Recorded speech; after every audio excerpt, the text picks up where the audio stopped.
ઓમ ઓમ. વિજ્ઞાનનો એવો એક નિયમ છે,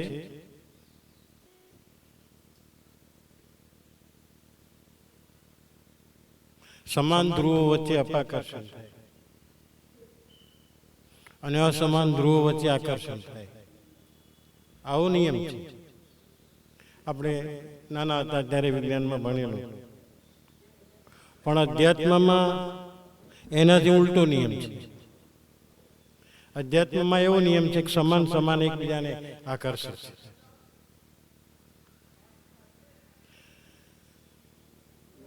પેલામાં સમાન ધ્રુવ એકબીજાને અપાકર્ષે છે, જ્યારે અહીંયા સમાન ધ્રુવ એકબીજાને આકર્ષે છે.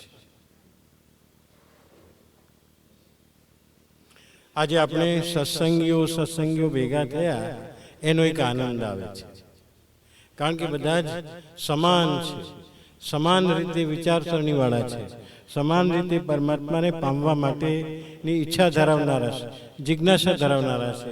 અને એવા જ્યારે ભેગા થયા છે ત્યારે એક પ્રકારનો આનંદની લહેર શરૂ થાય છે. અને શરૂ થાય છે જ નહીં, અનુભવાય પણ છે.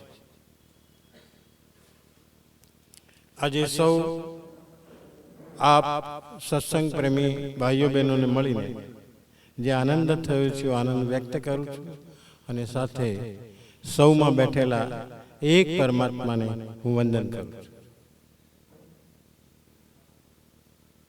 આજે સંત કબીર વિશેનું એક પુસ્તક પણ લઈને આવ્યો છું, અને કબીરની થોડીક યાદ પણ આપી છે. છેલ્લા 4 વર્ષથી મણિનગરમાં કબીર ઉપરના લેક્ચર્સ હું આપું છું.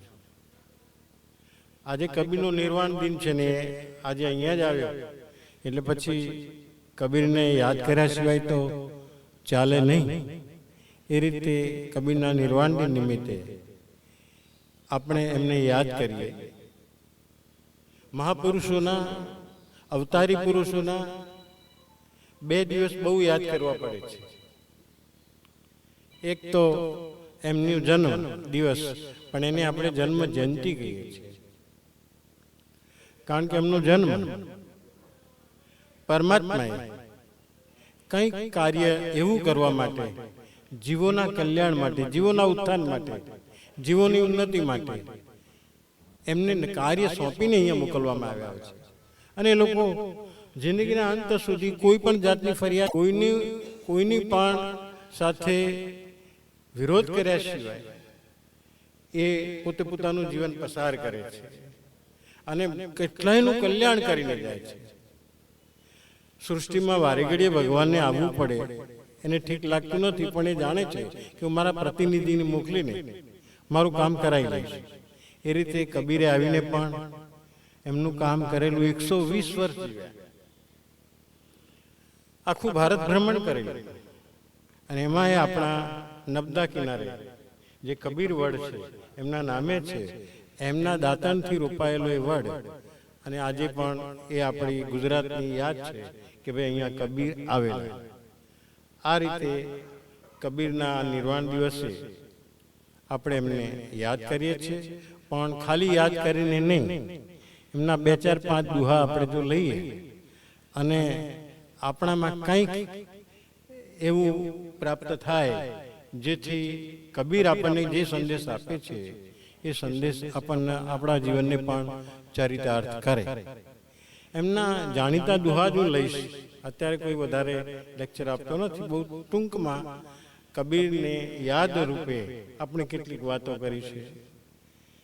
એક તો તમને ખબર છે, ગુરુ ગોવિંદ દોનો ખડે, કાકો લાગુ પાય, બલિહારી ગુરુ આપ કી, ગોવિંદ દિયો બતાય.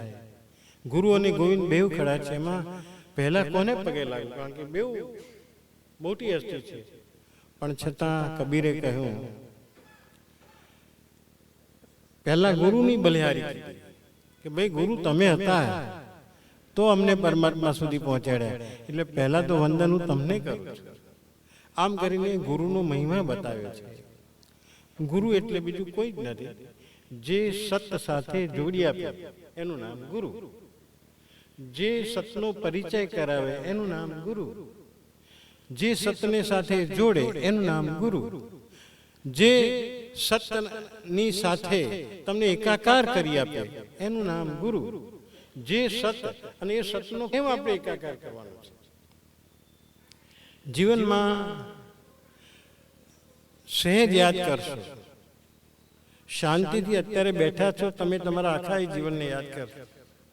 તમે કેટલાય લોકોની મદદ લઈને આગળ આવ્યા છો. એમ ના માનતા તમે એકલા તમારા બલબુત્તા ઉપર આગળ આવ્યા છો. એક આટલા નાના હતા, માના ગર્ભમાંથી બહાર આવ્યા ત્યારે પહેલો શ્વાસ લીધો હશે. સમજવાની કઈ વાત નથી, બોલવાની કઈ વાત નથી, કઈ કરવાની શક્તિ નહોતી. એવા સમયે પણ પહેલો શ્વાસ આપીને તમને જિંદગીની શરૂઆત કરી આપી. આ જિંદગીની શરૂઆત કરી આપનાર એ પરમાત્મા છે. એ શ્વાસ લઈએ છે ત્યારથી આપણું જીવન શરૂ થયું છે, અને એ શ્વાસ પૂરો થશે ત્યારે આપણું જીવન પણ પૂરું થશે. પહેલા શ્વાસથી છેલ્લા શ્વાસ સુધી જો કોઈ સાથે રહેતું હોય, કદાચ સગાવાલા આગા પાછા થઈ જાય, મિત્રો આગા પાછા થઈ જાય, સંબંધીઓ આગા પાછા થઈ જાય, પણ શ્વાસ તમારો આગો પાછો થાય તો તમારું અસ્તિત્વ રહે ખરું? એ શ્વાસ કોણ જાણે? એણે પહેલા દિવસથી સ્વિચ પાડીને તમને આપ્યો છે અને અત્યારે પણ ચાલુ છે. એ પરમાત્માની દેન છે, બીજું કોઈ કરી શકે એમ નથી. એ શ્વાસમાં આપણે પ્રાણવાયુ લઈએ છીએ. આ પ્રાણવાયુ કોઈ શેઠિયાનું આપેલું દાન નથી. લાખો રૂપિયા આપીને પણ પ્રાણવાયુ માટે કોરોનામાં કેવી હાલત થઈ હતી ખબર છે? એક એક બાટલા માટે, બ્લેકના બાટલા માટે, એક એક બાટલા માટે હજારો રૂપિયા ફેંકી દેનારા લોકો પણ આગળ આવ્યા હતા. પ્રાણવાયુ, પ્રાણવાયુ. આ પ્રાણવાયુ તમને પહેલા દિવસથી મફતમાં મળી રહ્યો છે. ક્યાંય બાટલો લઈને નીકળવું પડે છે? નથી. એ આપે છે. એ જ આપણું જીવન છે. એ જ આપણું જીવન ચલાવે છે. તો આવું જીવન ચલાવનાર, પ્રાણવાયુ આપનાર એ પરમાત્માને આપણે એ સાથે કંઈક હવે સમય એવો આવી ગયો છે. સાચું કહેજો, તમને બધાને એક સવાલ પૂછી લો. જેટલા કાઢ્યા છે એટલા કાઢવાના છે? સવાલ કરો. યાદ તો કરી લો, તમે તમારી ઉંમરને યાદ કરો. જેટલા કાઢ્યા છે એટલા કાઢવાના નથી, બહુ ઓછો સમય કાઢવાના છે. અને એવા કેટલાય જતા રહ્યા હતા. અને આ જતા રહ્યા ત્યારે જીવનને સાર્થક કોણ કરીને ગયું?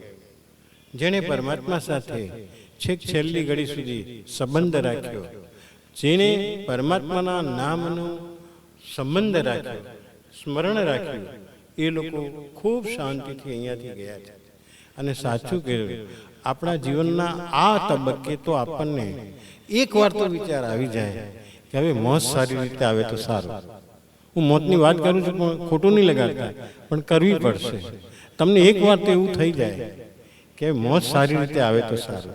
એમાંય જ્યારે કોઈકને મોત માટે રીબાતા જોઈએ, આપણે અંતિમ ઘડીએ તરફડતા જોઈએ, આપણે અંતિમ ઘડીએ એમનો પ્રાણ જે તરફડતો જોઈએ, ત્યારે આપણને એમ થાય કે ભગવાન મને બીજું કે નહીં, મારું મોત સારી રીતે આપશે. આપણે આ ઈચ્છા રાખીએ કે ના રાખીએ? તો આ મોત સુધારવું હોય તો બીજું કશું જ જરૂર નથી. એ સતની સાથે જોડાવાની જરૂર છે. અને સતની સાથે એકાકાર કરી આપનાર જો કોઈ હોય તો ગુરુ. અને એટલા માટે કીધું કે ગુરુ ગોવિંદોડો ખરે, કાખો લાગુ પાય, બલિહારી ગુરુ આપકે ગોવિંદિયો બતાય. ગુરુ આપ જ મહાન છો, આપ જ મારા જીવનને તારનારા છો. બીજું એક દોહો કહીશ, જે આપણું જાણીતું છે. હવે 2-5 દોહા લેવા છે મારે બધાને, પણ હવે બોલાવડાઈશ તમને. સુખ મેં સુમિરન સબ કરે, ખોટું બોલે છે. દુઃખ મેં સુમિરન સબ કરે, સુખ में करे न कोई,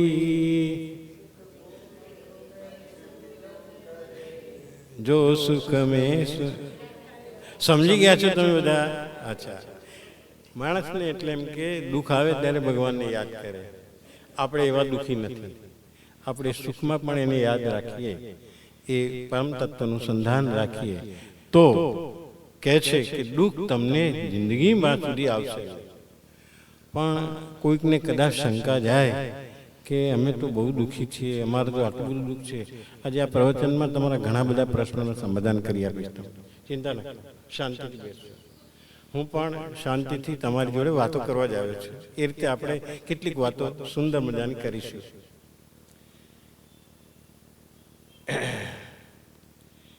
એ જ ભાવનો કબીરે બીજો એક દોહો ગાયો છે. સુખ મેં સુમિરન ના કિયા, બોલો,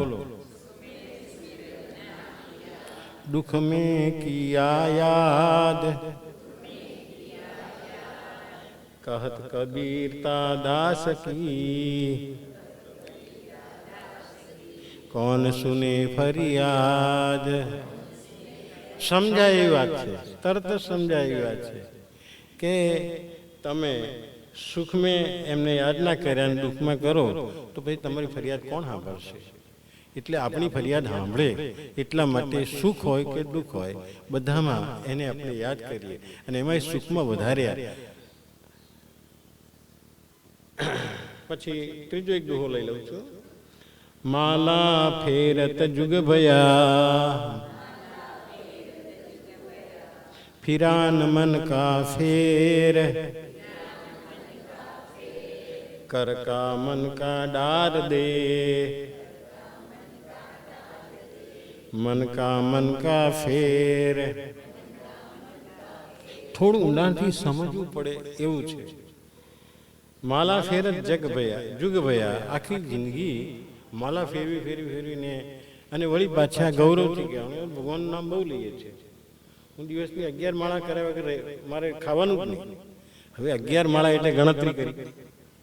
તમે ગણતરી કરીને ભગવાને ગણતરી કર્યા વગર તમને બધું આપ્યું. આ તમને કહું, શ્વાસમાં પ્રાણવાયુ આપ્યો, શ્વાસ આપ્યા, એને કોઈ ગણતરી રાખી નહીં, તમને ભરપૂર આપ્યું, ભરપૂર આપ્યું અને તમે માળાઓ ગણવા બેઠા છો.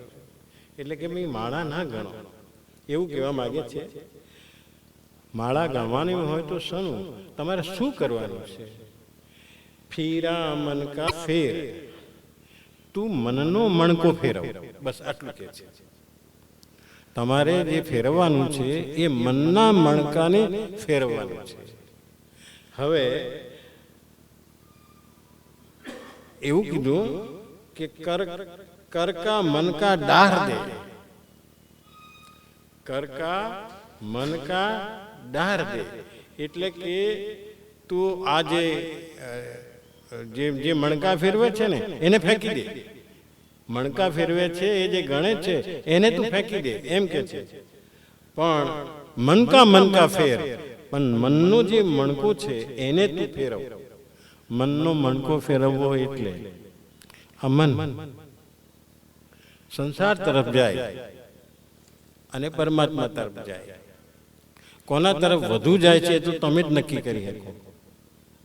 બીજું કંઈ કહેવાની જરૂર નથી. તમારો મનનો મણકો કઈ બાજુ વધારે ફરે છે એ તમને ખબર. હવાથી હા સુધીમાં સંસારની જ ચિંતા કર્યા કરતા હોય, સંસારની જ વાતો કર્યા કરતા હોય, સંસારના આયોજનોમાં ડૂબ્યા રહેતા હો તો પછી તમે શું કરો છો? એટલે કે મનનો થોડો મણકો ફેરવવાની જરૂર છે. એટલે કે આ મનને પરમાત્મા તરફ ફેરવવાની જરૂર છે એવું કહેવા માંગે છે. કબીર બહુ સાદી ભાષામાં ઘણી બધી વાતો કહી જાય છે. અને છેલ્લો હવે હું લઈ લઈશ. ઘણું બધું છે સાહિત્ય. કબીરનું સાહિત્ય એટલે સાગર જેવું છે. એમાંથી થોડી ઘણી વાતો આપણે લેતા હોઈએ છીએ.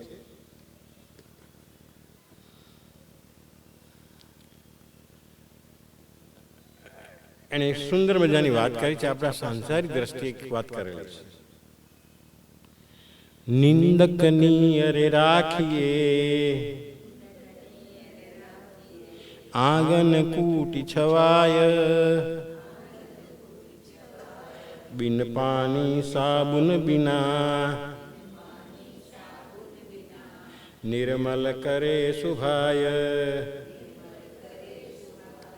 બસ આટલી જ વાત છે. એમાં એવું કહેવા માગે છે કે આપણને સામાન્ય રીતે આ સંસારમાં આપણા વખાણ કરે એવા પણ મળતા હોય છે અને નિંદા કરનારા પણ મળતા હોય છે. તો કબીરે આ દુહામાં એવું કીધું કે જે નિંદા કરતો હોય ને એને પાસે રાખ. કેવી ઉલટી વાત કીધી. નિંદા કરનારને તો તું નજીક રાખ.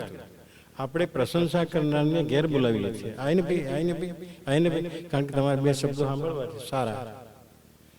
પ્રશંસા સૌને ગમે છે, વખાણ સૌને ગમે છે, વખાણ સાંભળવા સૌને પ્રિય છે, નિંદા સાંભળવી પ્રિય નથી.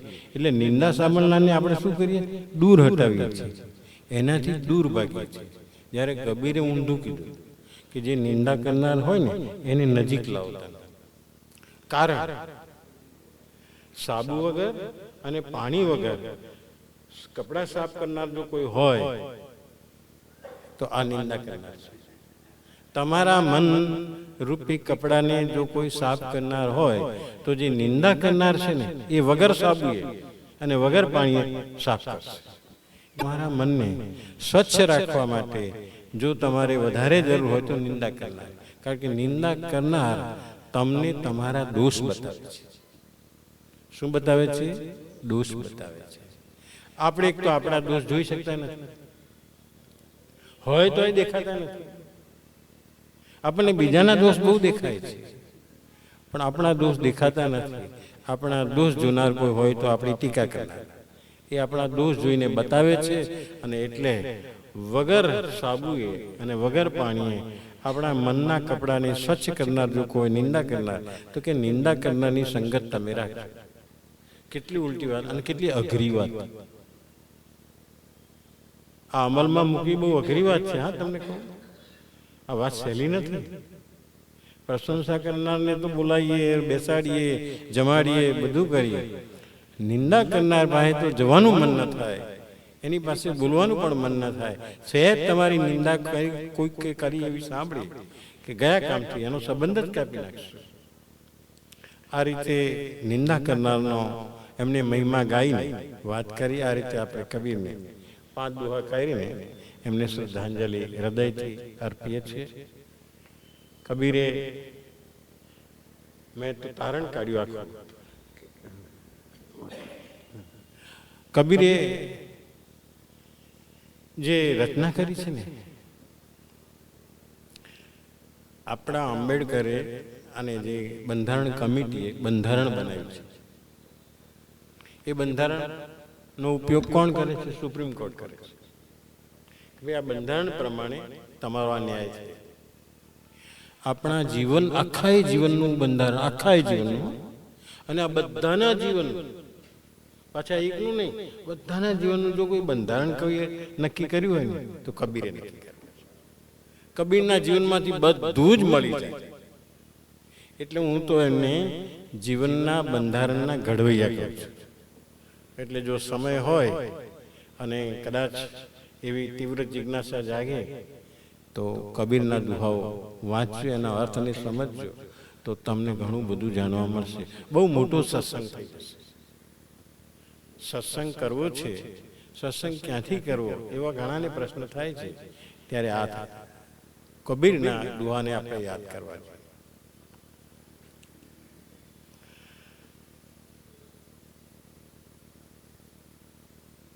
આપણા જન્મતા પહેલા, આ જીવ સૃષ્ટિની રચના થયા પહેલા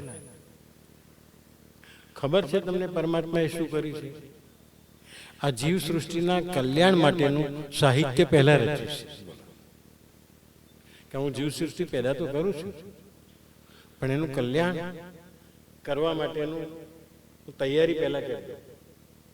એટલે વેદ વ્યાસે નામની વ્યક્તિ નિમિત્ત બનાવી અને એને બધા વેદો રચ્યા, ઉપનિષદો રચ્યા, પુરાણો રચ્યા, અને પછી ઋષિ મુનિઓ કેટલાક આવ્યા.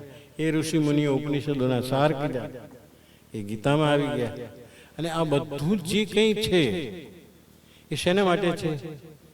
આ જીવના કલ્યાણ માટે. જીવનું કલ્યાણ ક્યારે થશે? તમે બંગલા બાંધી જશો, જમીને ખરીદી લેશું, પૈસા ભેગા કરશું, બેંક બેલેન્સ કરશું, આનાથી કોઈનું કલ્યાણ થયું નથી. જેણે પરમાત્માનો સંગ કર્યો એમનું કલ્યાણ થયું છે. પરમાત્માનો વિચાર કર્યો એમનું કલ્યાણ થયું છે. પરમાત્માનું ચિંતન કર્યું એમનું કલ્યાણ થયું છે. અને પરમાત્મા તમારી માટે ફરિયાદ હશે કે ક્યાંય દેખાતો તો છે ને, દેખાતો નથી છતાં બધા કામ કરે છે. તમારું જીવન ચલાવવા માંડીને બધા જ કામ એ કરી રહ્યું છે. આખી સૃષ્ટિનું સંચાલન. એક ગોળો સવારના પોરમાં, આટલી બધી આ ટ્યુબલાઇટો આપણે કરવી પડી છે અત્યારે, દિવસ થાય ત્યારે એક જ ગોળો ભરાઈ જાય છે, અને એક ગોળો આખાય પૃથ્વીને, આખાય સંસારને અજવાળે છે. ખાલી અજવાળવાનું કામ કરતો નથી. આપણને પોષણ અને શક્તિ જો કોઈ મળતા હોય તો સૂર્યપ્રકાશને આભારી છે. આપણે બધું માનીએ છીએ કે એ તો અમે ખોરાક ખાઈએ છીએ એટલે આમ કરીએ છીએ, અમે બધા પૈસા કમાયા છે, અમે ઘરમાં બધું ભેગું કર્યું છે એટલે બધું. અરે ના ના ના ના ના, એમાં જે સત્વ છે, એમાં જે તત્વ છે, એ તત્વ જે આપણું પોષણ કરે છે, એ તત્વ તો સૂર્યપ્રકાશને આભારી છે. ધરતીમાં બધું ઉગાડે છે. આ ધરતીમાં મારે એમને ઉગે બધું. સૂર્યપ્રકાશ હોય તો આ બધું ઉગે. એટલે એની ફળદ્રુપતા, એનામાં જે સત્વ છે, એમાં જે તત્વ છે, એ તત્વ બધું પરમાત્મા મૂકે છે. એનો અર્થ આ પરમ તત્વ બધું જ કાર્ય કરી રહ્યું છે. હવે આ પરમાત્માને તમે જિંદગી સુધી, જિંદગીના અંત સુધી, છેલ્લો શ્વાસ આવે ત્યાં સુધી યાદ ન કરો, વિચાર ન કરો, એના ઉપકારને યાદ ન કરો, તો પછી બેઈમાની કરો તો પછી ક્યાંથી પત્તો તમારો? અકલ્યાણ સિવાય બીજું કઈ રહેતું જ નથી. અને અહીંયા બધા આવ્યા છે, ખૂબ સારી વ્યવસ્થામાં છે. તમારી પાસે છે નહીં, પૂરતું છે. પૂરતું નહીં, લાયકાત કરતા વધારે છે કે નહીં? એક અવાજ બોલો, છે. પણ કેટલાકને ઓછું લાગે છે. બસ ત્યાં ગરબડ શરૂ થઈ. કેટલાકને ઓછું લાગે છે. આજે જ એક બેન મારી પાસે આવ્યા હતા સવારના. વિનોદભાઈ, ભગવાનનું આપેલું બધું જ છે, પણ આમ નથી થતું ને એટલી થાય છે. મેં કીધું આમ નથી થતું એટલે શંકા તમે પેદા કરો છો. આ શંકા કેમ પેદા થાય? આ શંકાને નિર્મૂળ કરો. આ શંકાને નિર્મૂળ કરવાની જરૂર છે તમારે. આ શંકા કેમ પેદા થઈ? પણ કે આવું, મેં કીધું તમે તમારી ઈચ્છા પ્રમાણે ઈચ્છો છો માટે તમને તકલીફ થઈ છે. તમારી ઈચ્છા પ્રમાણે. હવે ધ્યાન રાખો, આપણા મનના મણકાને અથવા આપણા મનને બેલેન્સ રાખવું હોય. તમારું મન બેલેન્સ હોય તો સત્સંગમાં બેસી શકાય, તો સત્સંગ માટે આવી શકાય, નહીં તો ના આવી શકાય. તમે બધા બેલેન્સ વાળા છો એટલે વાંધો નથી, પણ છતાં બેલેન્સ કોઈક વાર કાંટો ખસે છે, કાંટો ડગે છે. કોઈક વાર એ બેને કોઈક વારની વાત કરી. મેં કહું આ કેમ ડગ્યો છે? આ કેમ ડગ્યો છે? તમે તમારી ઈચ્છા પ્રમાણે જંખો છો માટે. તમે તમારી ઈચ્છા ભલે કરો, ચાલો કઈ વાંધો નથી, પણ ઈચ્છા પ્રમાણે કરવા છતાં પણ ન થાય. તમે કંઈક પરિસ્થિતિમાં એવી ગૂંચવાઈ ગયા છો કે જે પરિસ્થિતિ માટે તમે ફરિયાદ કરી છે કે આ પરિસ્થિતિ બદલાય તો સારું, આ પરિસ્થિતિમાં કંઈ સુધારો થાય તો સારું. સાચી વાત છે. પરિસ્થિતિ એવી આવે ત્યારે આપણને એવું થાય કે આ પરિસ્થિતિ બદલાય તો સારું, આમ ન થાય તો સારું. એટલે તમે બદલવાનો પ્રયત્ન ચાલુ કર્યો. સાચી વાત. પરિસ્થિતિ બદલવા માટે તમે કયા હથિયારો ઉપયોગ કર્યા? તમારા દિમાગનો એક તો ઉપયોગ કર્યો, સમજનો ઉપયોગ કર્યો, તમારી શક્તિનો ઉપયોગ કર્યો, પૈસાનો ઉપયોગ કર્યો, તમારી વગનો ઉપયોગ કર્યો, તમે બધી જ પ્રયત્ન કરી શક્યા, પણ તોય બદલાયું નહીં, પરિસ્થિતિ બદલાઈ નહીં, એટલે બેલેન્સ ખસી, બેલેન્સ ઓફ માઇન્ડ ખસી. મેં કહ્યું પરિસ્થિતિ સુધારવા માટે તમે પ્રયત્નો કર્યા પૂરેપૂરા, નથી થયું તો હવે એક છેલ્લો ઉપાય બતાવી દઉં છું. જે છે એનો સ્વીકાર કરો, જે છે એનો છૂટકો છે. સ્વીકાર્યા સિવાય છૂટકો છે નહીં. સ્વીકારો તો શું થશે? પેલો કાંટો ખસ્યા કરશે, બરાબર છે, હલ્યા કરશે. જે મનના મણકાને સ્થિર કરવાનું કીધું છે એ સ્થિર થતો નથી. એટલે તમે પરિસ્થિતિ બદલવાની ભાંજગડમાં પડ્યા છો, પરિસ્થિતિ બદલાતી નથી અને તમારો મનનો કાંટો અસ્થિર થઈ ગયો. સંતો એવું કહે છે, બે બાબતનું ધ્યાન રાખો તો તમારો મનનો કાંટો સ્થિર થશે. નંબર 1, જે છે એનો સ્વીકાર કરી લો. સ્વીકાર એટલે સમાધાન. સ્વીકાર એટલે ઘણા ભાઈઓનો ઝઘડા પડ્યા હોય, બહુ જ વર્ષો લડ્યા પછી છેવટે અમે સમાધાન કર્યું. સમાધાન કર્યું એનો અર્થ શાંતિ આવી. સ્વીકાર કર્યો અને સમાધાન કર્યું.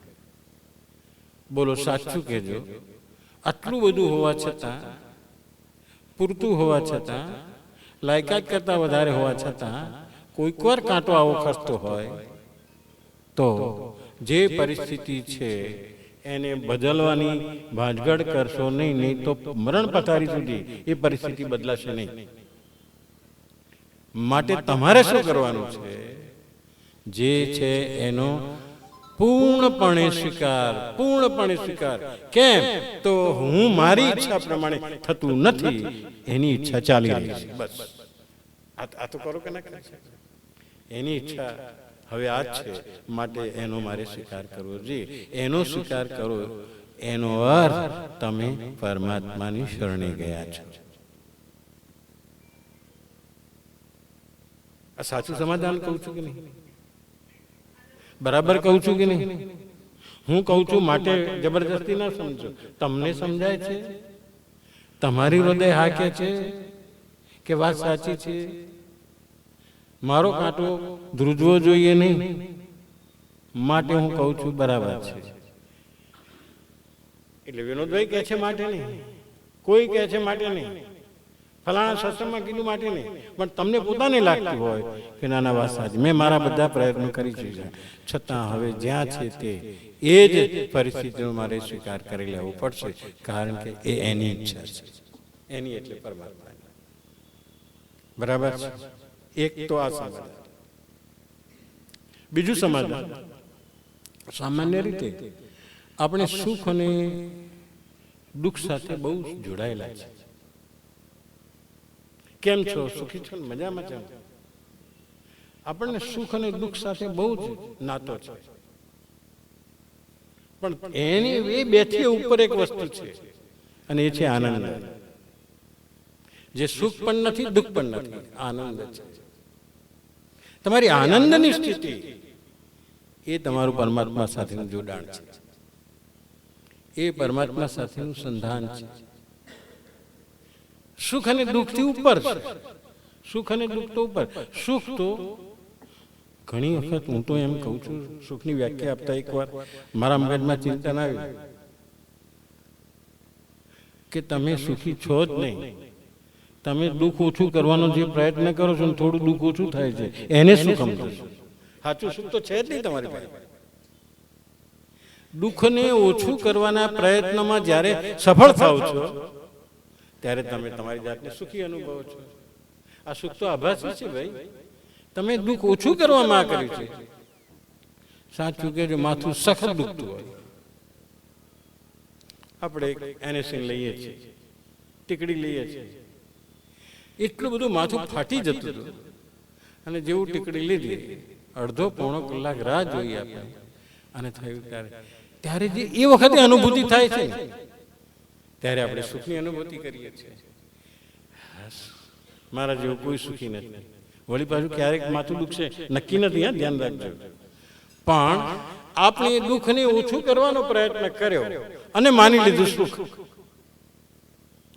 લગભગ મોટા ભાગના સુખી આ રીતે પોતાની જાતને સમજે છે, દુઃખ ઓછું કરવાના પ્રયત્નો કરે છે અને એમાં સફળ થાય છે. એટલે ગરમી ખૂબ લાગે છે, વર્ષો સુધી સહન કરી, પણ હવે કંઈક 2 પાંદડે થયા, એસી ફિટ કરાઈ ગઈ.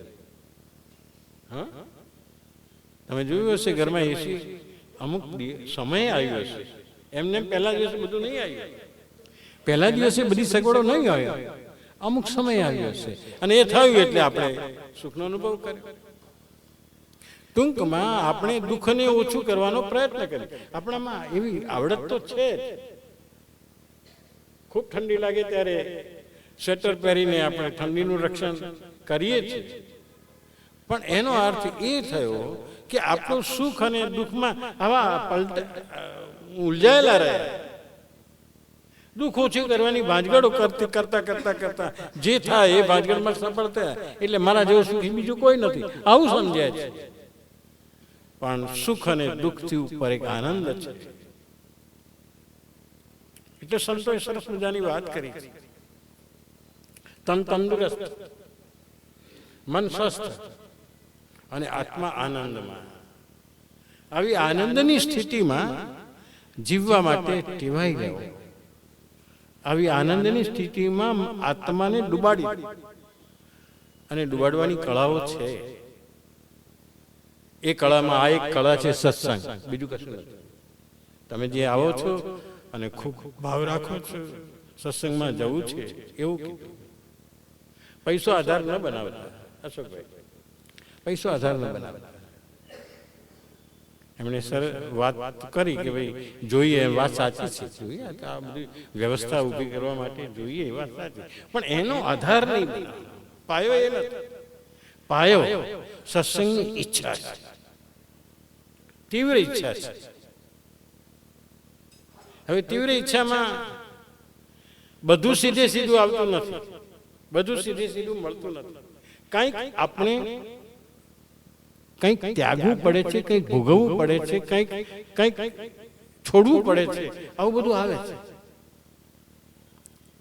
એક જગ્યાએ એક ઘોડેસવાર ગયો તો, તડકામાં નીકળ્યો તો. ઘોડેસવારીનો શોખીન યુવાન હતો. ખૂબ દૂર દૂર દૂર દૂર દૂર નીકળી ગયો. જોડે એને પોતાનું પણ ભાથું લીધેલું અને ઘોડા માટે પણ ખાણ લીધેલું.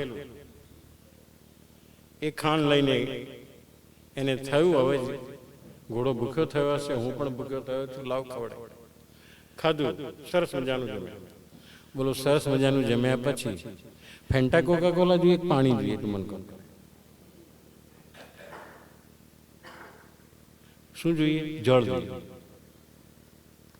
એટલે એને જળની તપાસ કરી આજે કે હું જરા જળ ક્યાં છે જોયું. તેને દૂર નજર નાખી તો એક કૂવો હતો અને કૂવા ઉપર એક રેંટ ચાલતી. એટલે એને થયું કે હા, હવે ઘોડાને પાણી મળશે અને મને પાણી મળશે. એટલે જઈને પહેલા તો પોતે તો પાણી પી લીધું, પોતાની પાસે ગ્લાસ હતો. હવે ઘોડાને પાણી પાવા માટે એને પ્રયત્ન શરૂ કર્યો. ત્યારે થયું શું કે પેલું રેંટ ચાલે એનું પાણી થાળામાં પડે અને થાળામાં પડે ત્યારે ઘોડાને કહે કે આમ દોરડી લઈને જાય કે તું પી લે પાણી. પણ પેલો રેંટનો અવાજ આવે ને એટલે ઘોડો ભડકે. રેંટનો અવાજ આવે અને ભડકે એટલે પાણી પછી પી ના શકે. એટલે પેલા યુવાને પોતાની બુદ્ધિથી પેલા રેટ વાળાને કીધું, એટલે તારું રેટ બંધ કર ને. જો આપણે બધે પોતા આપણી બુદ્ધિઓ બહુ લગાડીએ છીએ. એટલે પેલા રેટ વાળાને કીધું તું રેટ બંધ કર ને ભાઈ, આ ઘોડો પાણી ભડકે છે. એટલે પેલા રેટ બંધ કરી, રેટ બંધ કર્યું, થાળામાં પાણી પડતું બંધ થઈ ગયું. એટલે પેલો વળી યુવાન વળી પાછળ સલાહ આપવા માંડ્યો, એટલે ભાઈ મેં પાણી બંધ કરવાનું નહોતું કહ્યું, મેં પાણી બંધ કરવાનું ક્યાં કહ્યું હતું, તે તો પાણી બંધ કરી દીધું. રેટ વાળો નમ્રતાથી બોલે છે, ગરીબ માણસ નમ્રતાથી બોલે છે, જ્ઞાની માણસ નમ્રતાથી કહે છે કે ભાઈ તે રેટ બંધ કરવાનું કીધું, પાણી બંધ થઈ ગયું, એમાં મારો વાંક નથી. આ રેટ બંધ થાય એટલે પાણી ઓટોમેટિક બંધ થઈ જાય.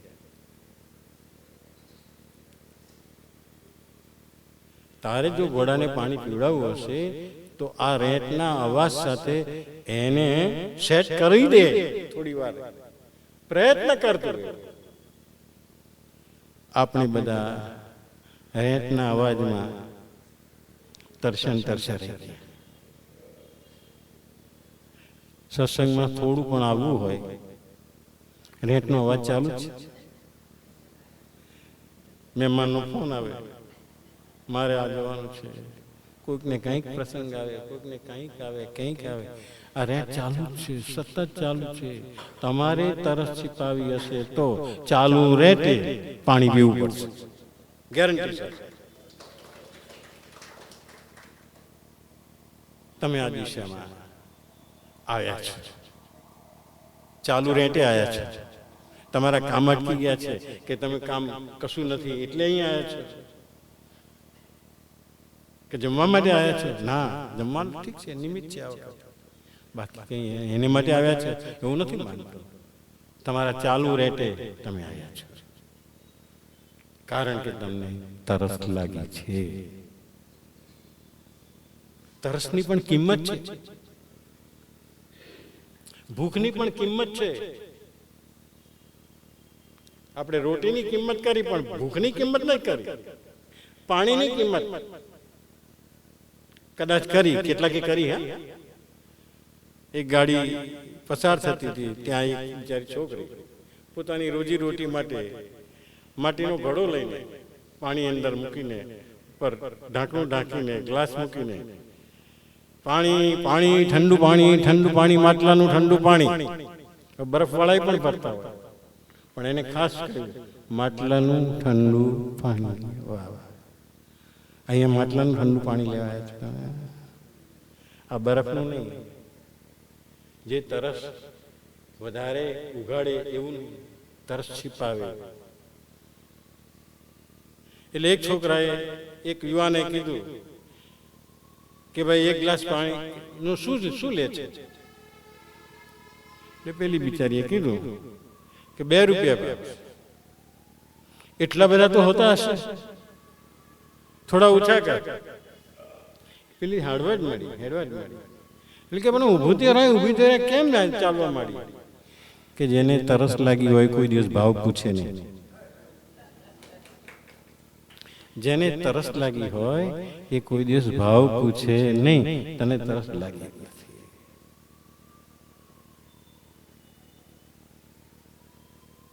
સાચું કહેજો, તમને તરસ લાગે તો બીજી કોઈ ગણતરીઓ લાવો ખરા? અને લાવ્યા તો કઈ નહીં. તમે તરસની કિંમત સમજ્યા નથી.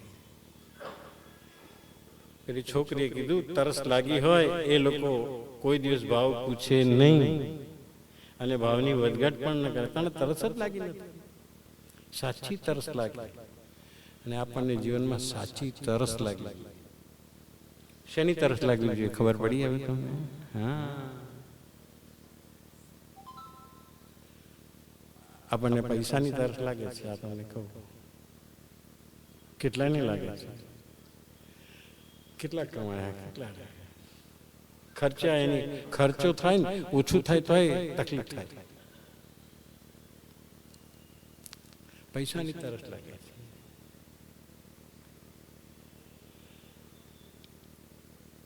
પ્રાપ્તિ ભેગું કરવાની તરસ લાગે છે. કેટલાક બેલેન્સ વધારવાની તરસ લાગે છે. પ્રશંસાની તરસ લાગે છે.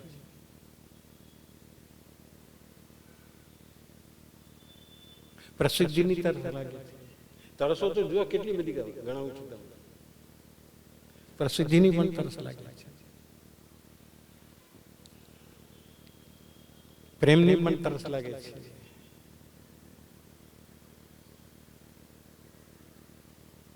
પ્રેરણાની પણ તરસ લાગે છે. અને પરમાત્માની પણ તરસ લાગે છે.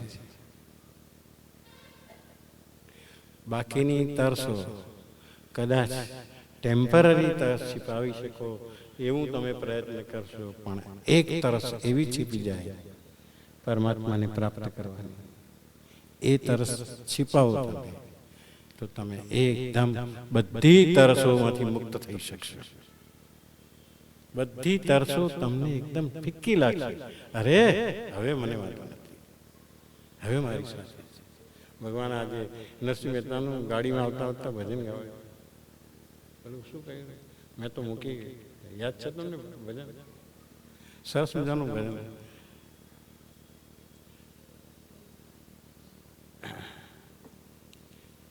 હરીને બચતા જ્યાં જ્યાં પેલું મને કઈ યાદ ના એ શબ્દો.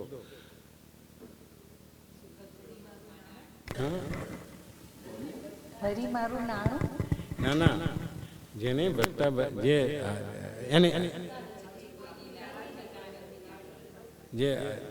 જે હરીને બચતા બચતા વચ્ચે અવરોધ કરે એને તજીએ. હા, નારાયણનું નામ જ લેતા વારે તેને તજીએ. કુટુંબને તજ્યા. પેલો નરસિંહ મહેતાએ કહ્યું કે મેં તો મારી નારાયણ તજી ગાડી બૈરી છોકરાએ મૂકી દીધા, બધું ગીરવે મૂકી, બધું આપી દીધું.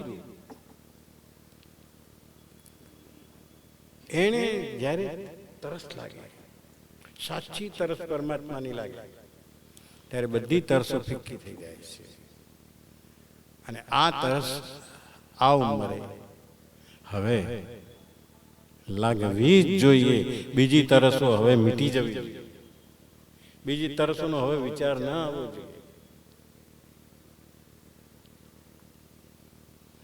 આપણે બધા કોણ જાણે સંસારી લોકો ત્રણ વાતની ચિંતા, ત્રણ વાતથી વધારે દુઃખી છે. એક ભૂતકાળ, એક વર્તમાનથી અને ભવિષ્યથી. આ ત્રણ કાળ તો બને છે, ત્રણેય કાળમાં બધા પસાર થઈ રહ્યા છે. 100% સાચું કેજો, તમને કોઈ વાતનું દુઃખ ઊંડે હોય ને, ઊંડાણમાં મને ખબર નથી, એક્સરે મળતા નથી, કોઈ કહેતું નથી, પણ છતાં હું કહું છું તમને ગેરંટી સાથે કે તમને ઊંડે કોઈ શોક કે દુઃખ હશે, ભૂતકાળનું હશે. જરા સેજ યાદ કરી લો, વિચારી લો અને હા કહો મને, એટલે મને ખબર પડે સાચી વાત છે. થોડું પણ દુઃખ હશે, થોડો પણ શોક હશે, થોડી પણ ગ્લાની હશે, થોડો પણ ઉદ્વેગ હશે, એ ભૂતકાળનો હશે. અને ચિંતા હવે સતાવે છે, એ ભવિષ્યની હશે. થોડી ઘણી પણ ચિંતા હશે, મારા બાળકોનું શું થશે, આનું શું થશે, આનું શું થશે, પૈસાનું શું થશે, બંગલાનું શું થશે, શું થશે, એવી જે કોઈ ચિંતા. અને એમાંય વળી પાછું કેટલાકને તો મારું શું થશે. અરે ભાઈ, તું આ ચિંતા કર કે ભવિષ્ય કરે છે. આમાંથી એટલે આ ત્રણ કાળ એટલા બધા માર્ગદર્શન આપી જાય છે તમને, અને ત્રણેય કાળમાંથી પસાર થઈ રહ્યા છો તમે. પણ એક વર્તમાન કાળ છે. વર્તમાન કાળમાં પણ તમે મેં આટલું બધું ગણાવ્યું, બધું હા બોલ્યા કે ભાઈ પૂરતું છે, કોઈ જાતનું ઓછું લાગતું નથી, બધું લાયકાત કરતા વધારે મળી છે બધું. પણ છતાં જો કોઈ કદાચ કચાશ રહેતી હોય તે મોહને કારણે છે. આ સંતોએ તારણ કાઢ્યું છે, મોહને કારણે છે. એટલે વર્તમાન મોહમાં ફસાવે છે, ભૂતકાળ શોકમાં ફસાવે છે, અને ભવિષ્ય ચિંતામાં ફસાવે છે. હવે સાચું જો જીવન કોઈ જીવતું હોય તો છે આપણી પાસે ઉદાહરણ. બોલો, સરસ મજા. હું તમને કહું ને, તમે એકદમ અંદરથી રાજી થઈ જશો કે હા, વાત સાચી છે. ત્રણેય કાળને ભૂલી જનાર જો કોઈ હોય આ સંસારમાં તે બાળક છે. બાળકને નથી ભૂતકાળની વાતનો શોખ, નથી એને ભવિષ્યની ચિંતા, કારણ કે માના ખોળામાં રમે છે, માના ખોળામાં રમે છે, માના શરણે છે, બધું કરશે. એ ભલે આમ ઉછાળે તો એ ખિલખિલાટ હશે છે, કારણ કે માં રમાડે છે, માં ખેલાવે છે, માં ઉછાળે છે, એ સંભાળશે. એને લપડાક મારશે ને, સાચું કહેજો, એ ભૂતકાળ એનો બની જાય લપડાકનો, છતાં એક દિવસ પણ એ યાદ નહીં રાખે, એક ઘડી પણ યાદ નહીં રાખે, બીજી જ ઘડીએ તમને ઓળખતા આવશે. એનો અર્થ એ બધું ભૂલે છે, ભૂતકાળ પણ ભૂલે છે, વર્તમાન પણ ભૂલે છે, અને ભવિષ્યની તો એની ચિંતા જ નથી, કારણ એ માની શરણે છે. આપણે પણ જો બધા કાળથી ઉપર જીવવું હોય,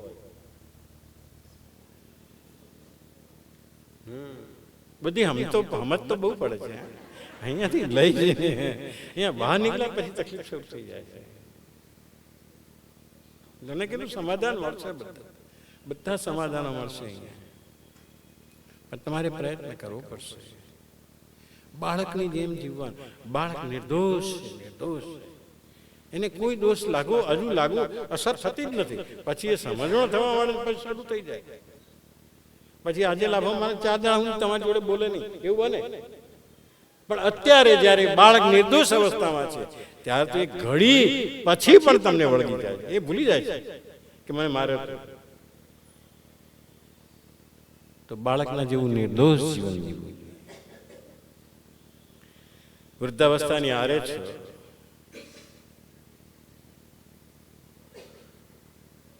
ખોટું નથી લાગતું? વૃદ્ધાવસ્થાની આરે કહું છું, અમર પટેલ નથી, હું એવું. કેટલાક વૃદ્ધને બાળકની સાથે સરખાવે છે કે વૃદ્ધો બાળક જેવા હોય છે, ભાઈ ખાવા પીવામાં જ, એવું નહીં, પાછું બીજા બધામાં આવું નહીં.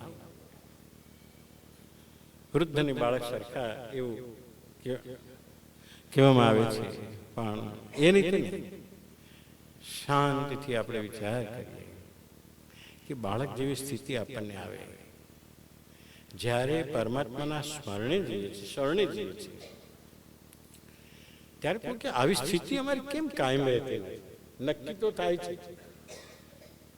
સમજાય તો છે, પણ આવી સ્થિતિમાં જીવવું કેમ કઠિન થઈ જાય છે.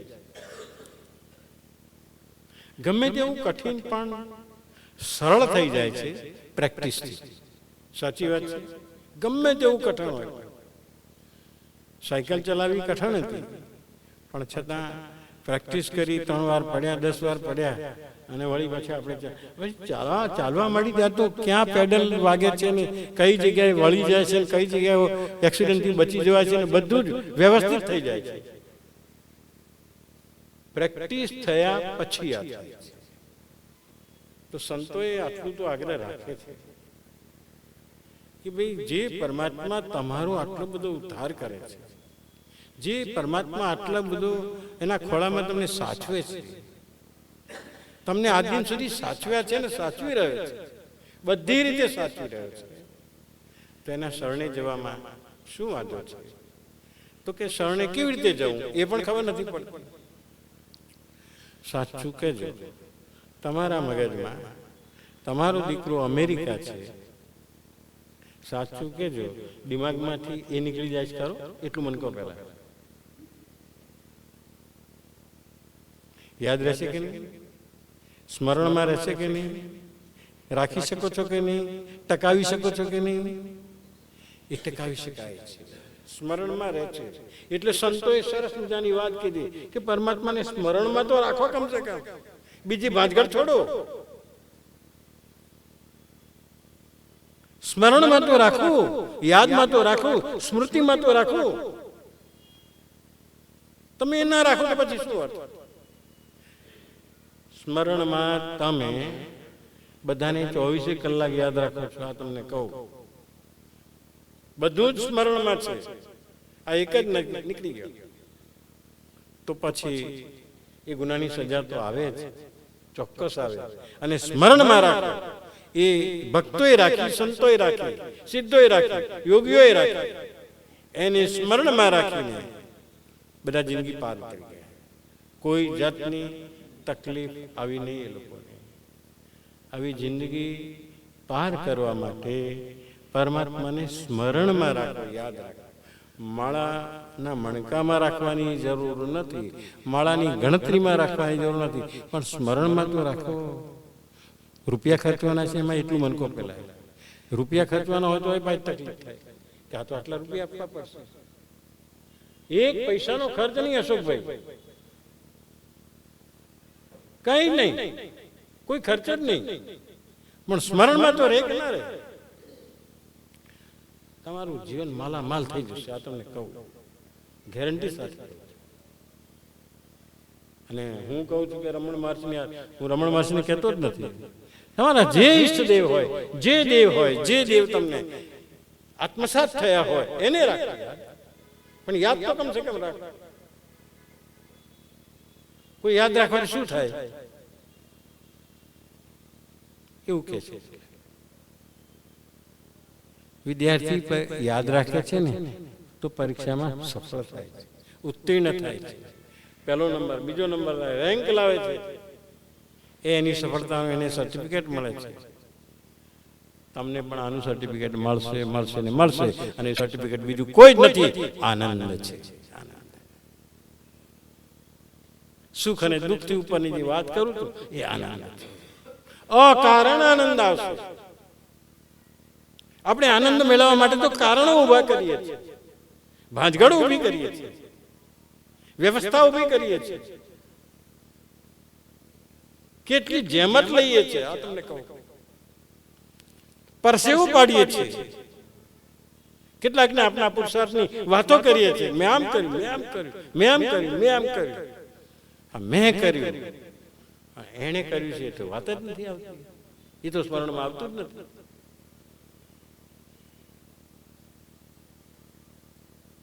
એનું પ્રમાણપત્ર એ મોટામાં મોટું આવે, તમને આનંદનો શિરભાવ આપે છે.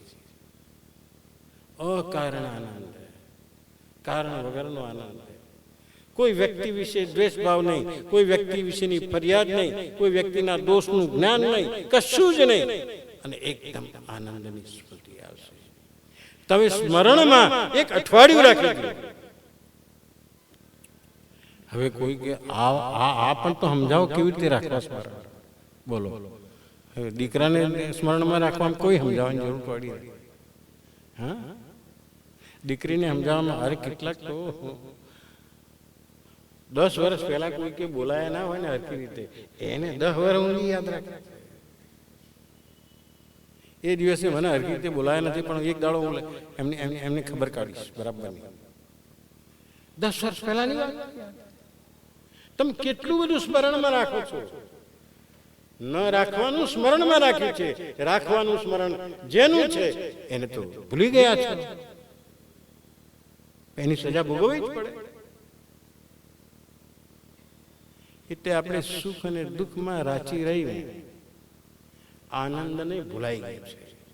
જે આનંદનો દાતા પરમાત્મા છે, આનંદનો દાતા આત્મા છે, એ આત્મા પાસે પહોંચવાની જરૂર છે. આત્મા ક્યાં બેઠેલો છે? કોઈ કે ભાઈ હિમાલયમાં, કોઈ કે પ્રયાગમાં, કોઈ કે આમાં. તમારી પાસે છે. એકવાર એક વિદ્વાન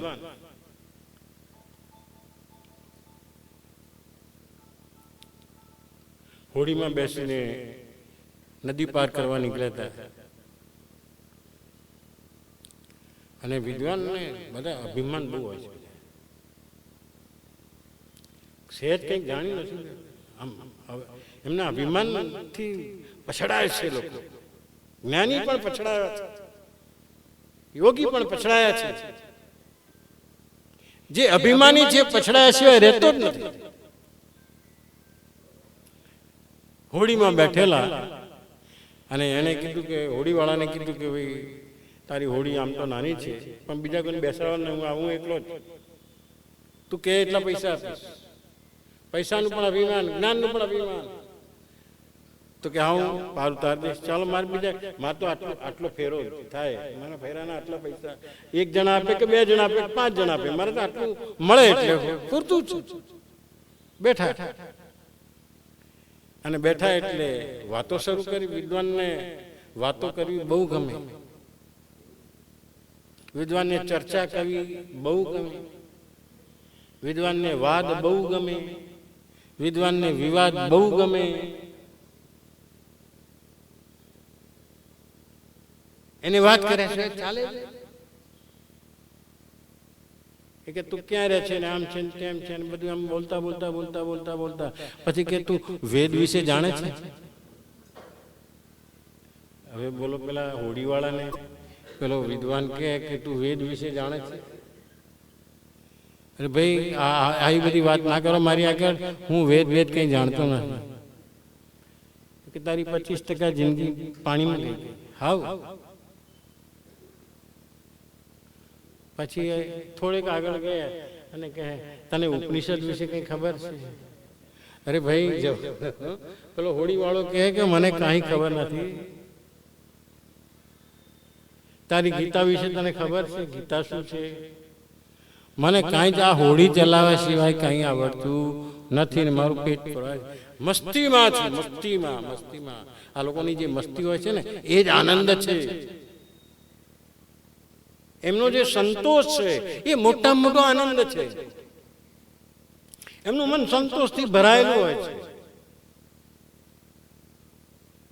અને ગીતા વિશે કંઈ જાણતો નથી એવું કીધું એટલે તારી તો આખી જિંદગી નકામી ગઈ, પાણીમાં. આખી જિંદગી તારી પાણીમાં. અને અડધે ગયા અને ત્યાં કંઈક નદીમાં પાણી છૂટ્યું અને હોડી તોફાને ચડી,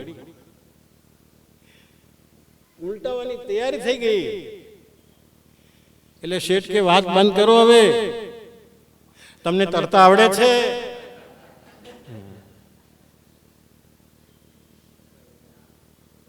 શેઠ કે મને તરવાનું તો ક્યાં વાત કર્યું, મને કઈ તરતા આવડે? તો કે તમારી જિંદગી હવે પાણીમાં ગઈ, હમણાં થોડી વારમાં, થોડી જ વારમાં તમારી જિંદગી પાણીમાં જશે. હું તો તરી જઈશ, તમારી જિંદગી પાણીમાં ગઈ. આ બધાના વેદ, ઉપનિષદ, ગીતા, બ્રહ્મસૂત્ર બધું પાણીમાં. કેટલું બધું પાણીમાં. તમને તરતા નથી આવડતું. આ જિંદગીમાં તરવાનું શીખવાનું છે. આનંદમાં રહો, એ જ સાચું તરવાનું શીખવાનું છે. બધું ભેગું કરેલું બધું બતાવો છો બધાને, પણ આનંદમાં જીવતા તો આવડતું નથી, આનંદમાં રહેતા આવડતું નથી, પરિસ્થિતિને કાબુમાં રાખી શકતા નથી, પરિસ્થિતિમાં તમારી જાતને કાબુમાં રાખી શકતા નથી, તમે આનંદમાં રહી શકતા નથી, તો ગઈ પાણીમાં તમારી જિંદગી. આનંદ એ બહુ મહત્વની વસ્તુ છે. અને એટલા માટે આત્મા પાસે જવાનું છે. કોઈ કે હવે અમને આ ટ્રીક બતાવો, અમારે આત્મા પાસે જ રહેવું છે. આત્માએ તમારી ઉપર કૃપા કરી છે ને તમારી પાસે જ છે, તમારે એની પાસે રહેવાનું છે. તમારી પાસે ના હો તો તમે અહીંયા આવ્યા જ ના હો, તમારું અસ્તિત્વ જ ના હો, તમારી પ્રતિષ્ઠા જ ના હોય, તમને લોકો ભેટતા જ ના હોય, તમારી જોડે હાથ મિલાવવા કોઈ તૈયાર ના હોય. એ આત્માને મળવામાં તમે હવે કયું મુહૂર્ત જુઓ છો? સંતોએ સરસ મજાની રીત બતાવી. પેલા સ્મરણમાં રાખવાનું, હવે આત્મા પાસે બેસવાની વાત છે. હું મારા શિબિરમાં અને મારા બધા પ્રવચનોમાં કહું છું, હવે એક જ ચાવી લો, વધારે ચાવીઓ ન લો. માસ્ટર બહુ ચાવીઓ ફેરવાની જરૂર નથી, બહુ જ્ઞાન તમારે તારી જશે એ પણ જરૂર નથી. બેંકમાં લોકર હોય છે ને ત્યારે તમારો ચાવીનો નંબર પૂછે છે, ખબર છે ને તમને? કઈ એટલે એ તમારો ખાતા નંબર. 259 કોઈનો હોય, કોઈનો 859, કોઈનો 825 હોય, કોઈનો 800. પણ પછી એ ચાવી તમારી ચાવીથી એ તાળું ખુલે જ ખરું? સાચું કે આપણે એક પાછી મગાવવી પડે છે, તે આપણને આપતા નથી હાથમાં, એ મેનેજર લઈને આવે છે અને એ ચાવી તમારો નંબર પૂછતી નથી કે તમારો નંબર કયો છે, એ તો તમે સહી કરી દીધી. હવે તમારી ચાવી અને પેલાની ચાવી એક માસ્ટર કી હોય છે, હા, બધે લાગુ પડે. બીજા નંબર વાળો બોલાવે તો એ જ ચાવી લઈને જાય, ત્રીજા નંબર વાળો બોલાવે તો એ જ ચાવી લઈને જાય, એક જ ચાવી લાગુ પડે છે. પણ પહેલા તમારી અને પછી પેલી માસ્ટર.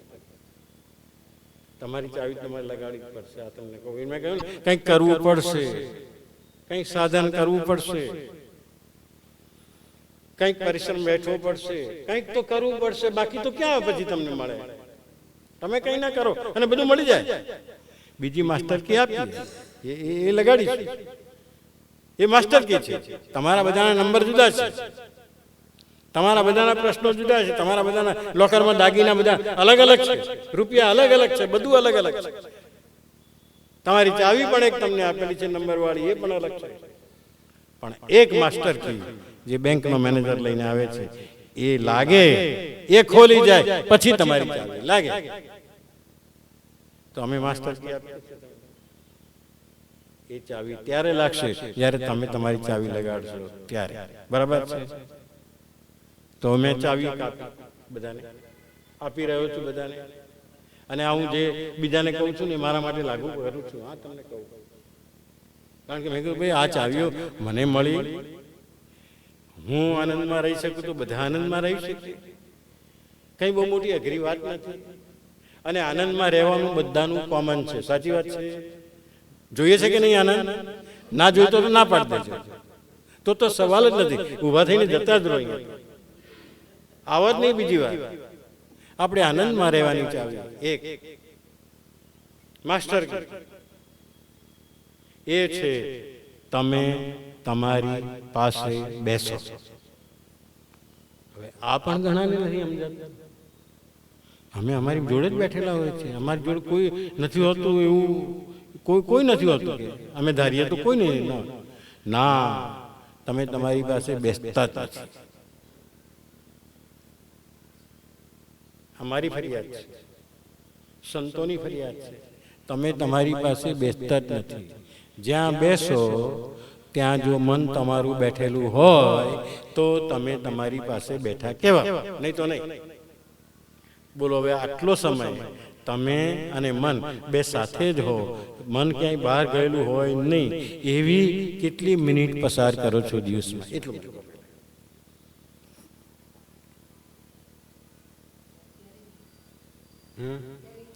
અત્યારે બેઠા છો, સરસ સરસ, સારી વાત છે. તો આનંદ જ છે. તો આનંદ છે કે નહીં? સાચું કહેજો. અમે આનંદ એટલે હા હા હા એવું નથી કરવાનું. આપણે કરશું અંદર આનંદ, આપણું મન નિર્મળ થઈ જાય. નિર્મળતા, મનની નિર્મળતા આનંદ છે. તમે તમારી પાસે બેસો, આવી 1 મિનિટ ગાળો, આવી 5 મિનિટ ગાળો. પૂજામાં બેસો છો, ઘણા કહે છે અમે પૂજા કરીએ છીએ, કોઈ કહે હું 2 કલાક કરું, કોઈ કહે 3 કલાક કરું. પણ એ વખતે તમે તમારી પાસે બેઠેલા છો? મારો આ સવાલ છે. એ વખતે મન જો તમારી પાસે હોય તો બેડો પાર હું વંદન કરવા આવીશ તમને કે વાહ વાહ, ખૂબ સુંદર સફળતા પ્રાપ્ત થઈ. તમે તમારી પાસે બેસો, એ તમારા આત્મા પાસે તમે બેઠા કેવા. અને એ વખતે વધુમાં વધુ જો કોઈ રાજી થતું હોય તો તમારો આત્મા. વાહ, આજે એને ટાઈમ મળ્યો, બાકી આજ દિવસ ક્યાં ટાઈમ મળતો? કાંઈ નહીં. આજે 1 મિનિટ બેઠો છે, કાલે 2 મિનિટ બેસશે, કાલે કલાક બેસશે, કાલે 2 કલાક બેસશે. તમે તમારી પાસે બેસો, અને હું માનું ત્યાં સુધી હવે તો કોઈ એવું કામ નથી તમારે. હું બોલું છું સત્યમ છું ને? 5-10 મિનિટ કાઢી શકો કે ના કાઢી શકો? કાઢવી જ પડશે. આ જે મન અને આત્માનું મિલન છે ને, એક એવી તાકાત અંદરથી આત્મબળ એવું પેદા કરશે કે જે મરણ પથારીએ પણ તમને આનંદમાં રાખશે. મરણ પથારીએ પણ તમે કોઈની ફરિયાદ નહીં કરતા હો, મરણ પથારીએ પણ પરમાત્માનો દોષ નહીં કાઢતા હો, મરણ પથારીએ પણ કોઈના દોષને તમારી સમક્ષ આવવા નહીં દેતા હો. અરે બધું જે કંઈ છે બધું બરાબર છે, હું આનંદમાં છું, હું આનંદમાં છું, હું આનંદમાં છું. આવો આનંદ સમય થઈ ગયો. આવો આનંદ તમને સૌને પ્રાપ્ત થાય, પણ આ અભ્યાસ ચાલુ રાખવો પડશે.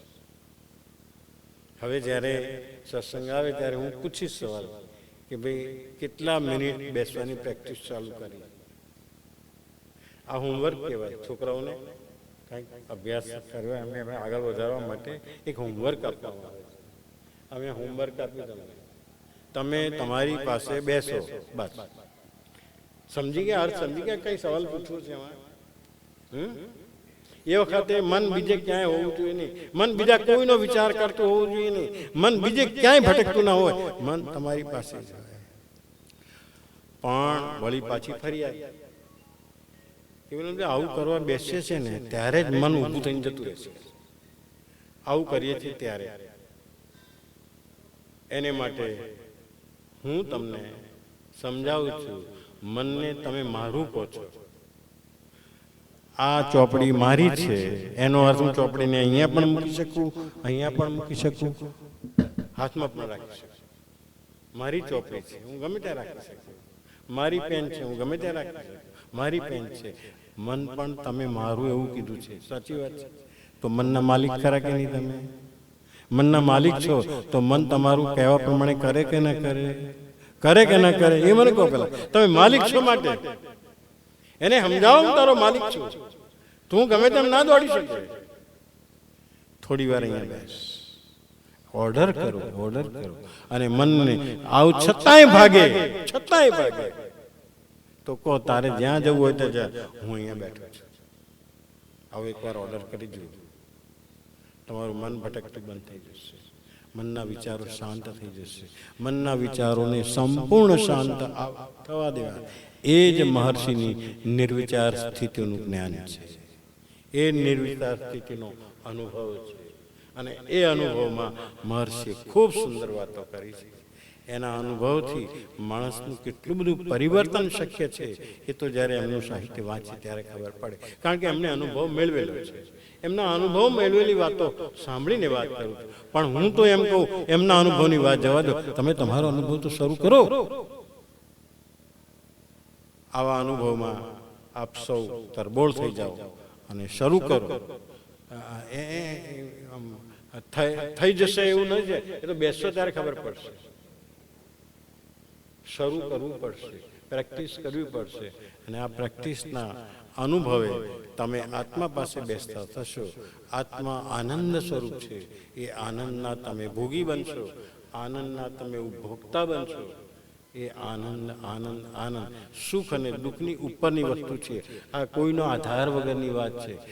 આત્માથી આત્મામાં સંતુષ્ટિ, જે ગીતાના બીજા અધ્યાયમાં કૃષ્ણે અર્જુનને કહ્યું છે આ વાત છે, એ સાચો સ્થિત પ્રજ્ઞ છે. આવા સ્થિત પ્રજ્ઞ તમે આપ સૌ થાઓ એવી અભ્યર્થના સાથે મારા પ્રવચનને પૂરું કરું છું. ધન્યવાદ. ઓમ પૂર્ણમદઃ પૂર્ણમિદં પૂર્ણાત પૂર્ણમુદચ્યતે પૂર્ણસ્ય પૂર્ણમાદાય પૂર્ણમેવાવશિષ્યતે. ઓમ શાંતિ શાંતિ શાંતિ. ધન્યવાદ. હવે અશોકભાઈ તમારે